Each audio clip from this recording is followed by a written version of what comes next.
देखिए, ये महात्मा गांधी जी के साथ अपने आप को जोड़ते हैं। हालांकि इनका गांधी जी से कुछ वास्ता नहीं, कुछ गांधी जी की न विचारधारा से न उनकी सोच से कुछ इनको लेना देना नहीं, और ये गांधी है भी नहीं।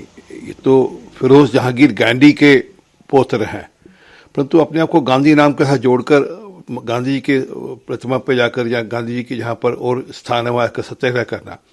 और सत्याग्रह किस लिए करें कि हम भ्रष्टाचार में इन्वॉल्व है, हम राजनीति में इस प्रकार की भाषा इस्तेमाल करते हैं जिससे जाति सूचक शब्दों का इस्तेमाल करते हैं, उसके अंदर इन्वॉल्व है। इसके लिए सत्याग्रह करने के जा रहे हैं। गांधी जी ने देश को जोड़ा था और ये देश को तोड़ने की बात करते हैं।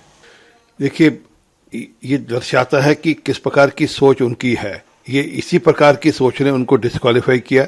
ये जो बार बार निराधार आरोप लगाना, निराधार बातचीत करना, पहले राफेल के मामले में माफी मांगी, अब डिस्क्वालिफिकेशन झेल रहे हैं। अभी और 7 इस प्रकार के और मुकदमे हैं जिनमें इनकी जो भाषा है, जहाँ इन्होंने जो अनागल जो आरोप लगाए हैं, जहाँ जातिगत शब्द इस्तेमाल किए हैं, या जातियों को भ्रष्टाचारी चोर बताया है, ये उसके चलते हुआ है।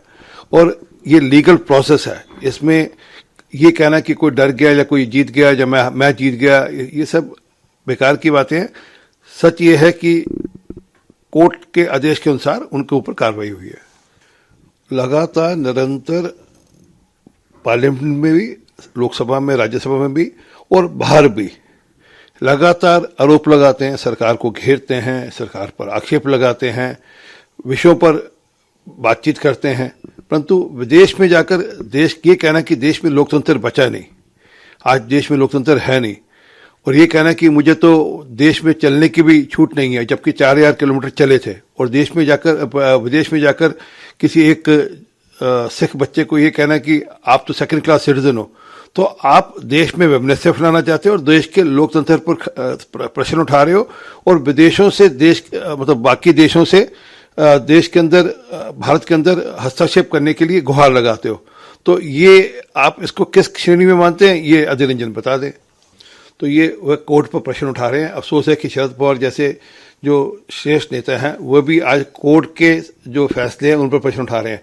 अगर उनको कोई भी इस प्रकार का प्रश्न उठाना है तो उनको अगली कोर्ट में जाकर, अगली अदालत में जाकर उसके ऊपर चिंता करनी चाहिए। सबको ये भी पता है कि किस प्रकार से नौकरियों के एवज में ज़मीनें ऐंठी गई, ली गई, और कौड़ियों के भाव में करोड़ों रुपए की ज़मीनें ली गई, और उसके डॉक्यूमेंट्री एविडेंस, उसके सारे एविडेंस हैं, और जिसमें ये पूरा का पूरा परिवार इन्वॉल्व था। इसलिए इन पर जांच हो रही है। अब क्योंकि शिकंजा कसा जा रहा है, इसलिए इस प्रकार की भाषा इस्तेमाल कर रहे हैं।